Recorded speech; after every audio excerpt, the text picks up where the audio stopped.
Hello दोस्तों, आप सभी का स्वागत है मेरे इस चैनल में। तो आज दिन की शुरुआत करते हैं गीता के एक श्लोक से। कर्मण्यवाधिकारस्ते मा फलेषु कदाचन मा कर्म फल हेतु भुर्माते संगो अस्तव कर्मणि।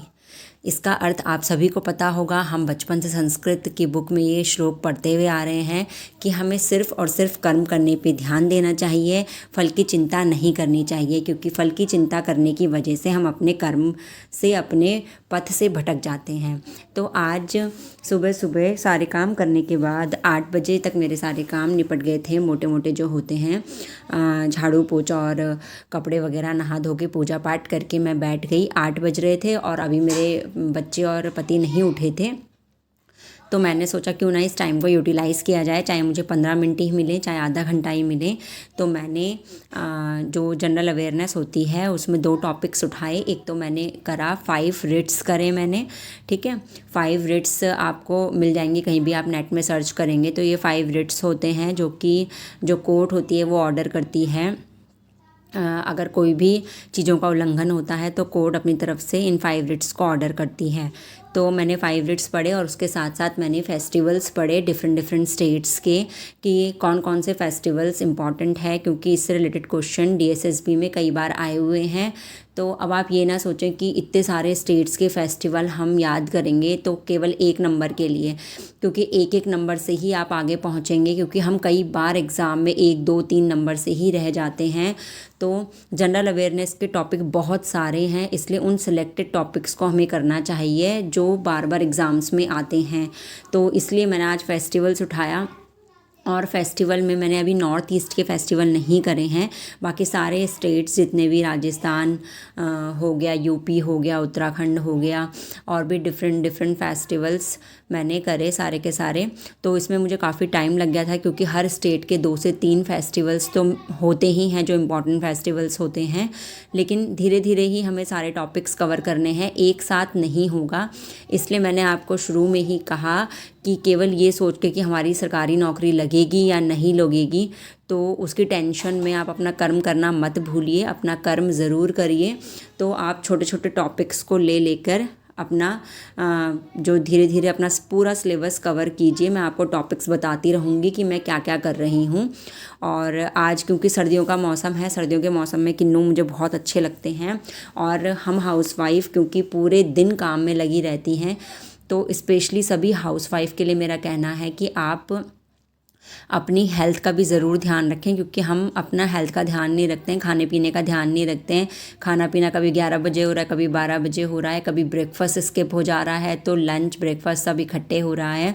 तो अगर आप फिज़िकली फ़िट नहीं रहेंगे तो आप मेंटली फ़िट भी नहीं रहेंगे, और फिज़िकल मेंटल दोनों तरीके से जब आप फ़िट रहेंगे तभी आप अपनी पढ़ाई पे अच्छे से ध्यान दे सकते हैं। तो सर्दियों के टाइम में आप सभी भी अपने घर में साग बना रहे होंगे, तो मैंने आज साग बनाया था, सरसों का साग बनाया था। और तो मेरे घर में भी सबको बहुत पसंद है, बच्चों को भी मैं ज़रूर खिलाती हूँ, क्योंकि ये बहुत ही इम्पॉर्टेंट है। आयरन बहुत ज़्यादा होता है हरी सब्जियों में, और हरी सब्जियाँ हमें ज़रूर खानी चाहिए। इसलिए अभी तक भगवान की दया से इतनी पढ़ाई करने के बावजूद भी मेरे अभी तक स्पैक्स नहीं लगे हैं, क्योंकि मुझे बहुत ज़्यादा पसंद है हरी सब्जियाँ, और मेरे हस्बैंड को भी पसंद है। तो इसलिए मैंने आज साग बनाया था भात के साथ। और काफ़ी सारे क्वेश्चंस मुझे डिफरेंट आते रहते हैं, तो उन सभी का जवाब मैं एक एक करके ज़रूर दूंगी। काफ़ी बच्चे ये पूछते हैं, काफ़ी लोग सॉरी, कि आप इतने मोटिवेटेड कैसे रहते हो, इतना सारा घर का काम होता है, आप थकते नहीं हो, फिर भी आप पढ़ाई करते हो।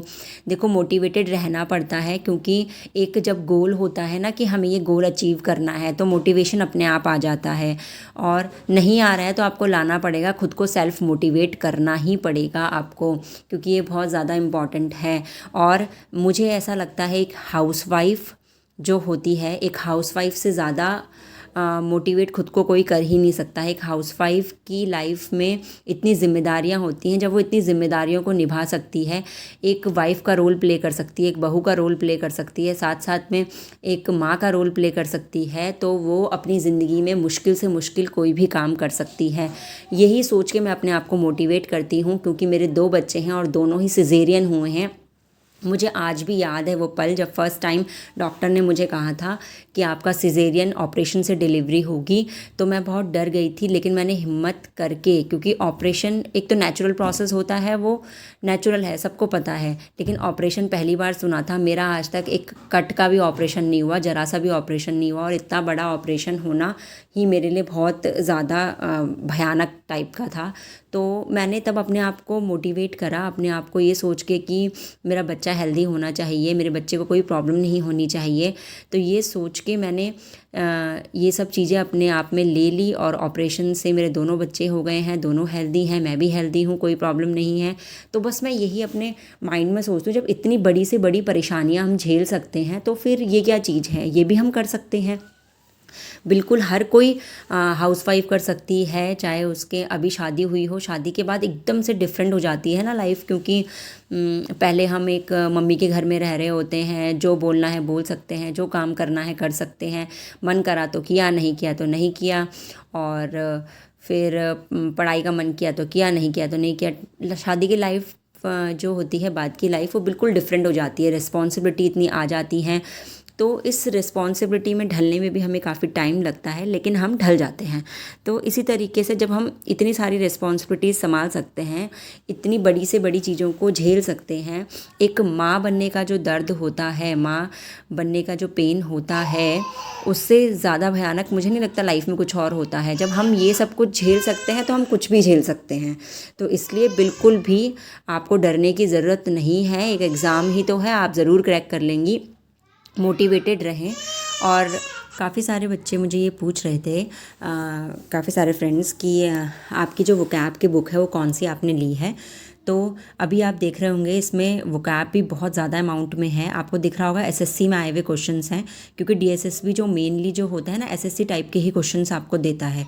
तो ये मत सोचिए तो एसएससी की बुक है, एसएससी की बुक नहीं है। आपको जितने भी प्रीवियस ईयर पेपर हैं, डीएसएसबी अपना जो फॉलो करता है वो एसएससी का पैटर्न ही फॉलो करता है। तो ये ब्लैक बुक है इंग्लिश वोकैबलरी की। इसमें 15,000 से भी ज़्यादा वर्ड्स हैं।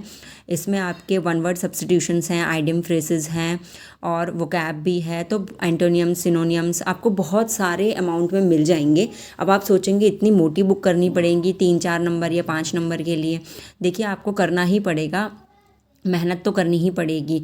20 नंबर की इंग्लिश आती है, उसमें ये लगभग 8 से 10 नंबर आपके डिपेंड करते हैं वोकैब में। आपकी डायरेक्ट क्वेश्चंस एंटोनियम सिनोनियम्स के 3-4 नंबर का आते हैं। उसके अलावा भी अगर आपकी वोकैब स्ट्रांग है तो बाकी क्वेश्चंस में भी आपको हेल्प मिलती है। इसलिए अब आपके ऊपर है, आप ये बुक मंगाएं या ना मंगाएं, क्योंकि मैंने मंगाई है, बच्चे मुझसे पूछ रहे थे तो इसलिए मैंने ये बताया। तो अगर आप इसको मंगाएंगे तो आप मंगा सकते हैं, और उसके बाद आप इसको देख लीजिए, आपको पसंद आती है तो ठीक है, नहीं तो आप रिटर्न भी कर सकते हैं, क्योंकि सबकी अपनी अपनी लाइक्स और डिसलाइक्स होती हैं।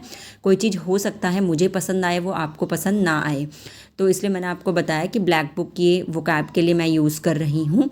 उसके अलावा मैं आपको जल्द ही ये भी बताऊँगी कि इंग्लिश ग्रामर के लिए कौन सी बुक लें या कौन से प्लेटफॉर्म से आप पढ़ें कि इंग्लिश ग्रामर भी आपकी हो जाए। फ़िलहाल मैं वोकैब में ज़्यादा ध्यान दे रही हूँ, क्योंकि 8 से 10 नंबर आपके इजीली बन जाते हैं अगर आपकी वोकैब स्ट्रांग है तो। क्योंकि पार्ट कई बार क्या होता है, हमारा सब्जेक्ट तो बहुत स्ट्रांग होता है, लेकिन हमारा पार्ट ए वीक होने की वजह से हमारा सिलेक्शन रुक जाता है। तो इस बार मैं चाहती हूँ कि मेरा सारी चीज़ें स्ट्रांग हो और मेरा सिलेक्शन बिल्कुल भी ना रुके। इसलिए मेहनत जारी है। बाकी तो भगवान के ऊपर है, बाकी हमारे लक के ऊपर है, हमारी मेहनत के ऊपर है कि हमारे कैसे नंबर आते हैं, वो बाद की बात है। लेकिन अपना जो कर्म है, जो अपनी मेहनत है, वो बिल्कुल आप जारी रखें। और फिर मैंने वोकैब वगैरह मैंने इंक्रीज़ कर दी है। 20 वोकैब मैं पर डे करती हूँ और पीछे का रिवाइज भी करती रहती हूँ। तो 20 वोकैब मैं कर रही हूँ। और साथ ही आज मैंने जनरल अवेयरनेस के 2 टॉपिक उठाए थे। और उसके बाद रात में मेरे को जब भी टाइम मिलता है, कभी बच्चे 10 बजे तक सोते हैं, कभी 10:30 बजे तक, तो मैं लगभग 1.5 से 2 घंटे रात में भी पढ़ती हूँ। मिनिमम मैं बता रही हूँ आपको। तो कई बार 1 बजे तक पढ़ती हूँ, कई बार 12, 12:30 बजे तक पढ़ती हूँ, जैसे भी मुझे लगता है मेरी हेल्थ के अकॉर्डिंग, क्योंकि मुझे अपनी हेल्थ पे भी ध्यान देना है। ज़्यादा जगने की वजह से, क्योंकि मैं दिन में नहीं सोती हूँ मोस्टली, मैं बस सिर्फ जो भी सोया रात में ही सोती हूँ। तो 6 घंटे के आसपास सोती हूँ। तो इतना भी ज़रूरी है, क्योंकि फ़िज़िकली भी एक हाउसवाइफ थक जाती है। तो रात में मैंने मैथ्स के क्वेश्चंस उठाए थे। मैथ्स की प्रैक्टिस भी करना ज़रूरी है, अपना कंसर्न सब्जेक्ट को भी ध्यान देना बहुत ज़रूरी है। तो रात में मैंने ये सब किया। और तो फिर कई बार क्या होता है कि कई बार मैं ज़्यादा नहीं पढ़ पाती हूँ, तो मैं रात में अपने टारगेट कंप्लीट करने के लिए लंबे टाइम तक 1 से 1:30 भी मुझे बच जाता है।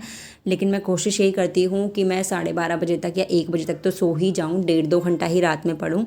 और कई लोग मुझे ये पूछते हैं कि आप कितना घंटा रात में पढ़ मतलब पूरे होल डे में पढ़ लेती हैं। तो ऐसा कुछ फ़िक्स नहीं है डियर, क्योंकि प्रॉब्लम क्या है ना कि बच्चे हैं, बच्चों के अकॉर्डिंग पढ़ना पड़ता है। ऐसा नहीं होता है कि मुझे अपने अकॉर्डिंग पढ़ना है। अगर अपने अकॉर्डिंग पढ़ना होता तब तो ईज़ी था, कोई प्रॉब्लम ही नहीं थी। जब मन चाहे पढ़ो, जब मन चाहे मत पढ़ो, लेट नाइट पढ़ो, आराम से उठो, क्योंकि सुबह भी टाइम से उठना है। इसलिए मुझे रात में भी टाइम से सोना होता है। मैं 2-3 बजे तक नहीं पढ़ सकती कि 2-3 बजे तक पढ़ा और उसके बाद आराम से 9-10 बजे सुबह उठे। तो इसलिए बच्चों के अकॉर्डिंग पढ़ना होता है। मैं कोशिश करती हूँ कि मिनिमम 3 to 4 आवर्स एक दिन में पढूँ।